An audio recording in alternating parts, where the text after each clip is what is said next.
ఇక డీటెయిల్స్ చూస్తే వికారాబాద్ జిల్లా పరిగి మండలం మాదారంలో ఎన్నికల వేళ తీవ్ర ఉద్రిక్తత నెలకొంది. ఓటర్లను ప్రలోభ పెడుతున్నారనే ఆరోపణలతో బీఆర్ఎస్ కాంగ్రెస్ కార్యకర్తల మధ్య ఘర్షణ చెలరేగింది. ఈ క్రమంలో ఇరు వర్గాల మధ్య జరిగిన తోపులాటలో పలువురికి గాయాలయ్యాయి. వెంటనే స్పందించిన పోలీసులు ఇరు వర్గాలను చెదరగొట్టి పరిస్థితిని అదుపులోకి తెచ్చారు. గాయపడిన వారిని పరిగి ప్రభుత్వ ఆసుపత్రికి తరలించగా మాజీ ఎమ్మెల్యే కొప్పుల మహేష్ రెడ్డి, ఎమ్మెల్యే రామ్మోహన్ రెడ్డి విడివిడిగా ఆసుపత్రికి చేరుకొని తమ పార్టీ బాధితులను పరామర్శించారు.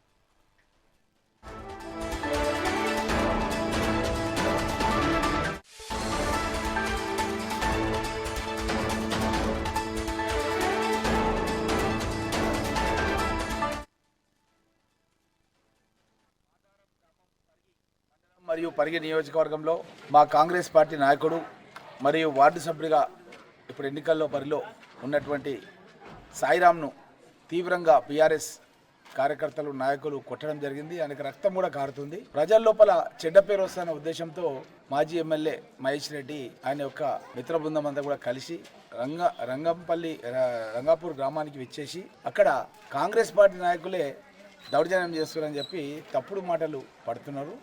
అది ఎవరు కూడా నమ్మడం లేదు. ఎందుకంటే మొత్తం కూడా వీడియో రికార్డింగ్ అయిపోయింది. అక్కడ ఎవరిని కొట్టినరు, ఎవరికి రక్తాలు గారినాయి అన్నీ వీడియో రికార్డింగ్ అయిపోయింది.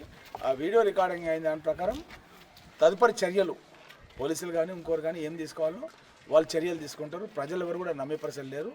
వాళ్ళు ఓడిపోతున్నామన్న దాంతోన ఏదో విధంగా ప్రజల్లో ఒక సింపతి రావాలన్న ఉద్దేశంతోనే ఇలాంటి కార్యక్రమం చేస్తున్నారు. చోరు ఉల్టా కొత్వాలకు దాటే అంటారు. ఈ విధంగా ఉంది వాళ్ళ వ్యవహారం.